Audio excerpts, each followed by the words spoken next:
নমস্কার বন্ধুরা, আরও একটা নতুন রেসিপির ভিডিওতে আপনাদের সবাইকে স্বাগত। আজকে বানাচ্ছি মিক্সড শাক। আমার কাছে নোটের শাক আর লাল শাক ছিল অল্প অল্প, সেই দুটোকে মিশিয়ে ভালো করে পরিষ্কার করে ধুয়ে নিয়েছি আর ছোট ছোট করে কুচি করে নিয়েছি। এখন কড়াইতে দিয়ে দিচ্ছি সর্ষের তেল, আর তাতে আমি ভেজে নেব কয়েকটা বড়ি। এটা বিউলির ডালের বড়ি, বাজারে কিনতে পাওয়া যায়, আর চাইলে আপনি বাড়িতেও বানিয়ে নিতে পারেন। আমার অবশ্য এগুলো সব কেনাই বড়ি। আর শাকটার পরিমাণ যেহেতু বেশি নয়, সেজন্য আমি এখানে 5টাই বড়ি মাত্র ভাজছি। বড়িগুলো বেশ লাল লাল করে ভেজে তুলে নেব। আর এখন কড়াইতে দিয়ে দিচ্ছি 4টে শুকনো লঙ্কা। শুকনো লঙ্কাটাও বেশ ভালোভাবে ভেজে নেব। আর লঙ্কাগুলোর সুন্দর ভাজা গন্ধ বেরিয়ে গেলে 2টো লঙ্কা তুলে রাখছি পরিবেশনের সময় সাজানোর জন্য। আর 2টো লঙ্কা আমি শাকের সাথে রান্না করব।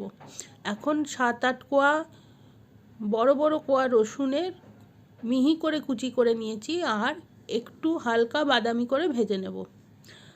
তারপরে দিয়ে দিচ্ছি ধুয়ে পরিষ্কার করে রাখা শাকের কুচিগুলো। আর এর মধ্যে আমি দিয়ে দেব সামান্য পরিমাণ হলুদ। হলুদটা না দিলেও চলে, তবে আমরা সমস্ত রান্নাতে একটু হলুদ দিই। আর দিয়ে দেব লবণ। লবণটা কিন্তু একটু বুঝে দিতে হবে, কারণ শাকটা যেহেতু আমি কোনো সবজি ছাড়া শুধুই শাক রান্না করব, সেজন্যে শাকটা কমে যাবে খুব পরিমাণে। তো লবণ দিয়ে একটু ভালো করে নাড়াচাড়া করে নিতেই দেখুন শাকটা বেশ কমে এসছে। আর এখন দিয়ে দিচ্ছি সামান্য একটু আদা বাটা। এই শাক রান্নায় কোনো জল ব্যবহার করব না, লবণ দেওয়াতেই শাকের থেকে বেশ খানিকটা জল বেরিয়ে যাবে। আর শাকটাতে সামান্য একটু ডাঁটা ছিল বলে সেদ্ধ হতে একটু দেরি হচ্ছে, তো আমি ঢাকনা দিয়ে মিডিয়াম আঁচে 5 মিনিট রান্না করে নেব। 5 মিনিট হয়ে গেছে, এখন ঢাকনাটা খুলে দেখে নেব শাকটা সেদ্ধ হয়েছে কিনা। দেখুন শাকের পরিমাণটা খুবই কম হয়ে গেছে, আর শাকও সেদ্ধ হয়ে গেছে। এখন আমি বড়িগুলো সামান্য একটু ছোট ছোট করে কুচিয়ে দেব। আর শাকে যেহেতু খুব একটা জল নেই, সেজন্য বড়ির মধ্যে ক্রাঞ্চি ভাবটা থেকে যাবে, খেতে ভালো লাগবে। তো সমস্ত বড়িগুলো আমি এইভাবে সাঁড়াশির সাহায্যেই ছোট ছোট কুচি করে নিচ্ছি। আর বড়িগুলো দিয়ে একটুখানি ভালোভাবে মিশিয়ে নেব।